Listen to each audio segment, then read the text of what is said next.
Deep in the heart of the ancient woods, the trees twisted and gnarled, their branches like skeletal hands clawing at the sky. The villagers always spoke in hushed whispers about the forest of bones, warning the children never to wander too far, especially after dark. But Anya, a curious and headstrong girl of 15, didn't believe in the old stories. She had heard them all her life, tales of the Baba Yaga, the old witch who lived in a house on chicken legs, hidden deep in the forest, where no one ever returned. One evening, frustrated with her life in the village, Anya decided to venture into the forest, determined to prove that Baba Yaga was nothing more than a bedtime tale. The sun was setting as she walked deeper into the woods, the sky turning a bruised purple. The air was cold, and the usual sounds of birds and animals had faded, replaced by an unsettling silence. As she walked, Anya noticed something strange. The trees seemed to close in behind her as though they were moving. She laughed nervously. It was just her imagination, she told herself. But the further she went, the darker it became, and the path she had been following disappeared into the thick underbrush. And then she heard it. A rustling in the trees followed by a soft, eerie whistle. Anya froze, her heart pounding. She turned slowly, her breath catching in her throat.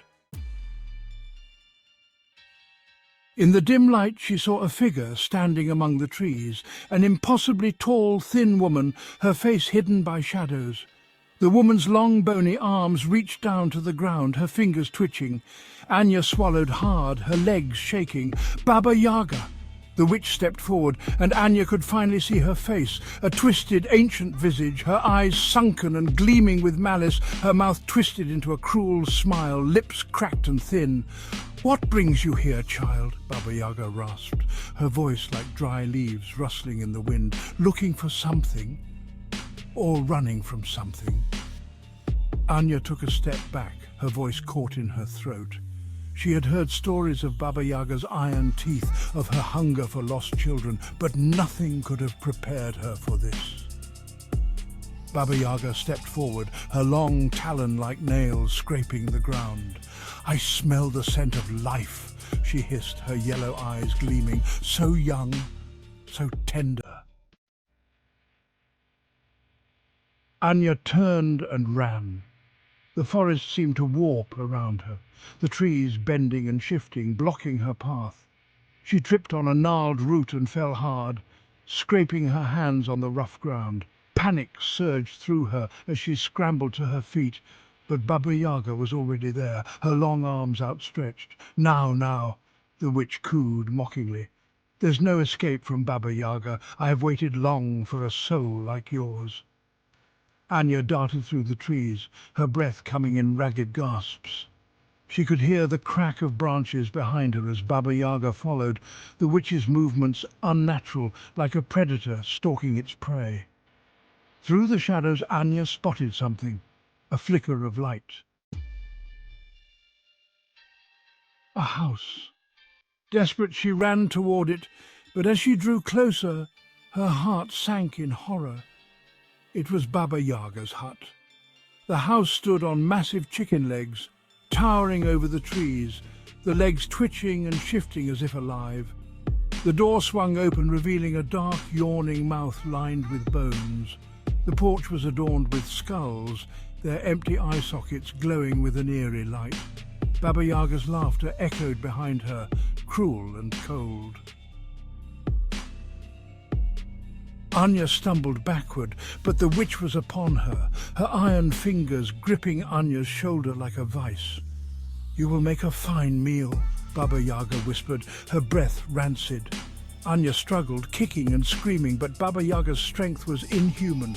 She dragged Anya toward the house, her iron nails digging into her flesh.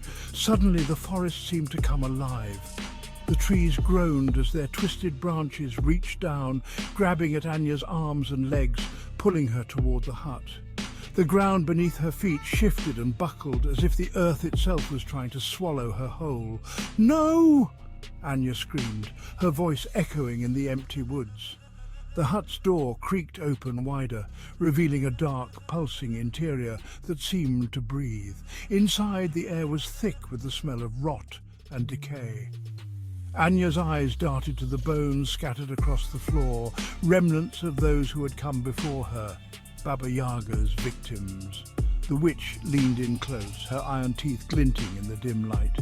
"You'll make a fine stew," she hissed, dragging Anya toward the door. But in a moment of desperation, Anya reached into her pocket and pulled out the small silver locket her mother had given her, a family heirloom said to protect against evil. She thrust it toward Baba Yaga's face. The witch recoiled, screeching in fury as the silver touched her skin. Her grip loosened, and Anya broke free, stumbling back into the woods. Without looking back, she ran.